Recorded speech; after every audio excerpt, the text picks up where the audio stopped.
দর্শক, আজকে আপনাদের সাথে কিছু গুরুত্বপূর্ণ বিষয় আলোচনা করার জন্য আছে। সেটা হচ্ছে আমরা কেন কোকা কোলা বয়কট করব এবং কোকা কোলা আমাদের কি উপকার বা কি ক্ষতি, সেটা ইয়াং জেনারেশনের উপরে কি প্রভাব ফেলেছে সেটাও আপনাদের সঙ্গে আজকে আলোচনা করব।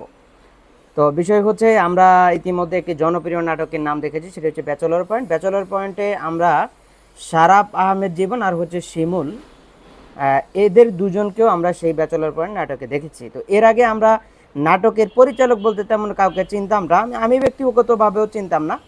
তো জিয়াউল হক পলাশ যে নাটকে অভিনয় করেছে সেখানে আমরা দেখেছি কাজল আরফিন অমি ছিল পরিচালক। আর এই পরিচালকের পরিচালিত যেই নাটকটি রয়েছে, এই নাটকটি বাংলাদেশের ইয়াং জেনারেশনের জীবনযাত্রার সাথে অনেকটা মিল রয়েছে। সেজন্য আমরা ইয়াং জেনারেশন এই নাটকগুলো খুব ভালো এবং পপুলারভাবে দেখেছি এবং আমরা আমাদের মনে তাদেরকে জায়গা দিয়েছি। তো বিষয় হচ্ছে, বাংলাদেশের যেই ছেলেটা শর্ট প্যান্ট পরে রাস্তায় ঘুরে, সেই ছেলেটাও জানে এবং দেখেছে তার বাবা মা, তার আত্মীয় স্বজন যারাই যখন কোনো বিপদে পড়েছে তখনই তারা আল্লাহর নাম নিয়েছে এবং ধর্মীয় অনুভূতিতে তারা আরও এগিয়ে আসছে। সেই দৃষ্টিকোণ থেকে বাংলাদেশের যেই সমস্ত মুসলিম আমরা রয়েছে, আমাদের প্রত্যেকটা জেনারেশনে ছেলে হোক মেয়ে হোক সবাই কিন্তু তাদের ধর্মের প্রতি অনুভূতিশীল হবে, এটাই স্বাভাবিক বিষয়। যেহেতু আমরা দেখেছি আমাদের পূর্বপুরুষ এবং অন্যান্য যারা সবাই কিন্তু এই ধর্মের প্রতি খুব অনুরাগী এবং এই ধর্মের প্রতি সবাই খুব আনুগত্যশীল। তো বিষয় হচ্ছে, তোমরা যারা বর্তমানে সারাফ আহমেদ জীবন আর হচ্ছে শিমুল শর্মা, তোমরা ব্যাচেলর পয়েন্ট থেকে আমরা তোমাদেরকে খুব ভালোভাবে চিনেছি। এর আগে তোমাদেরকে কেউ কিন্তু জানতেও না, চিনতেও না। তোমরা নাটক করেছো, অভিনয় করেছো, কী করেছো সেটা অ্যাটলিস্ট আমার মনে নাই, আমি কখনো দেখেছি বললে মনে হয় না। সারাফ আহমেদ জীবনকে কিছুটা দেখা গিয়েছে, কিন্তু শিমুল তো একেবারেই নতুন আমাদের কাছে। তো বিষয় হচ্ছে, তোমরা যে আমাদেরকে বকচোদ বানাবা, মানে হচ্ছে তোমরা আমাদেরকে যা ইচ্ছা তাই খাওয়াইয়া দিবা, তারপর হচ্ছে আমাদের আবেগ অনুভূতি নিয়ে তোমরা খেলা করবা, তাহলে কিন্তু মানুষ তোমাদেরকে খুব ভালোভাবে দেখবে না।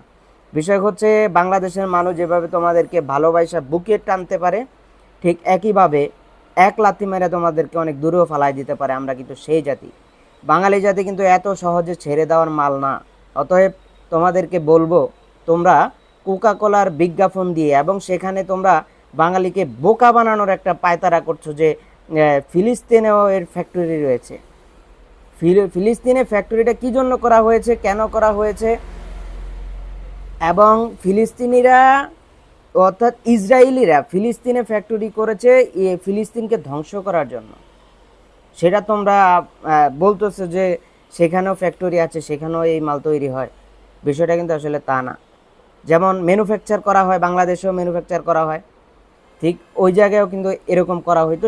শুধুমাত্র তাদের টার্গেট একটাই ছিল, সেটা হচ্ছে ফিলিস্তিনিদেরকে ধ্বংস করা। এখন তোমরা যদি মনে করো যে তোমরা মানুষদেরকে বকচোদ বুঝায়া তোমরা কোনোভাবে কোকা কোলা থেকে টাকা নিয়ে তাদের স্পন্সর করবা, যেভাবে কোকা কোলাকে আমরা বয়কট করেছি, আমি সহ আমাদের সার্কেলে যত বন্ধুবান্ধব আছে, আমরা কোকা কোলা এত পরিমাণে খাইতাম যা বলার বাহির। প্রত্যেকটা খাবারের পরে আমরা দু একটা কোক না খাইলে মনে হয় মাথা ঠিক থাকতো না, সেই জাতি আমরা। এখন কোক দেখলে আমাদের বমি আসে, আমরা কোক ভুলেও ধরি না। অ্যাটলিস্ট আমাদের যারা আছে সার্কেলের মধ্যে এবং এলাকার মধ্যে যত দেখি, কেউ কিন্তু এখন কোকা কোলা খায় না। তো বিষয় হচ্ছে, তোমাদেরকে বলবো ভাই, সারাফ আহমেদ জীবন, তোমরা এই নাটকটাকে তোমরা বয়কট করো, এই নাটকটা থেকে তোমরা রিলিজ নাও এবং এটাকে তোমরা রিমুভ করে দাও। আর যদি না হয় তাহলে কিন্তু এই পাবলিক তোমাদেরকে কিভাবে জায়গা মতো কিক মারতে হয় সেটা কিন্তু জানে। এমন টোক্কা মারবে একদম দম আটকে ডাইরেক্ট মরে যাবা।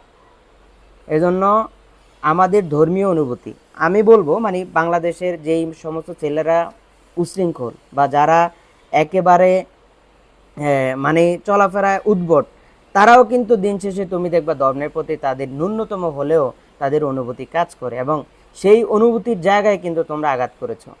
এই ফিলিস্তিনি যেই ভাই বোনরা রয়েছে, আমাদের অত্যাচারিত মুসলিম জাতি রয়েছে, তাদেরকে ধ্বংসের জন্য কিন্তু ইসরায়েলিরা এই পণ্যগুলো বিক্রি করে এবং এই পণ্যগুলোর অর্থায়নে তারা কিন্তু বিভিন্ন কাজ করে। এখন বিষয় হচ্ছে, তোমরা অনেকেই বলবা যে ভাই আপনি যে ফেসবুকে এবং ইউটিউবে এসে কথা বলতেছেন, এই ফেসবুক ইউটিউব কাদের? এটাও তো ওই ধরনের সংস্থার এবং ওই জাতি গোষ্ঠীর, কিন্তু বিষয় হচ্ছে এখানে এই কথাটার একটা উত্তর হইল, আমি এই ফেসবুকে আইসা আপনাকে যে কথাগুলো বোঝাচ্ছি বা বলছি, সেই কথাগুলো বলার মতো রাইট অ্যাক্সেস আমাকে তারা দিয়েছে, কিন্তু কোকা কোলার ক্ষেত্রে কিন্তু সেটা আপনাকে দেয়নি। কোকা কোলা শুধুমাত্র আপনি পান করবেন এই পর্যন্তই, কিন্তু ইউটিউব আর ফেসবুক এটা হচ্ছে একটা সোশ্যাল মিডিয়া মাধ্যম। এই মাধ্যমে কিন্তু আপনি চাইলে তাদের বিরুদ্ধে হোক বা তাদের পক্ষে হোক, যেভাবে হোক আপনি নিজের স্বাধীন মতো সেখানে কথা বলতে পারবেন, নিজের স্বাধীন মতো সেখানে আপনি যে কোনো কন্টেন্ট তৈরি করতে পারবেন।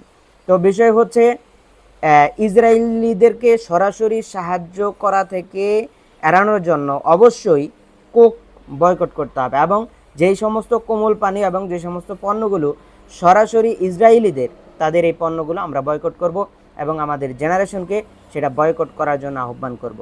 তো বিষয় হচ্ছে আজকে এই কথাগুলো বলার একটাই হচ্ছে কারণ, সেটি হচ্ছে শারাফ আহমেদ জীবন আর হচ্ছে শিমুল শর্মা।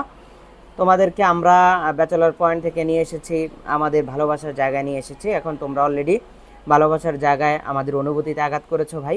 তোমরা দয়া করে তোমাদের জায়গা থেকে ফিরে আসো, আর যদি না আসো তাহলে হয়তো বা অদূর ভবিষ্যতে তোমরাও কিন্তু কোকা কলার মতোই বয়কট হবে।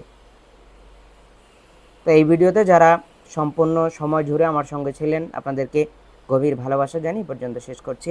আসসালামু আলাইকুম।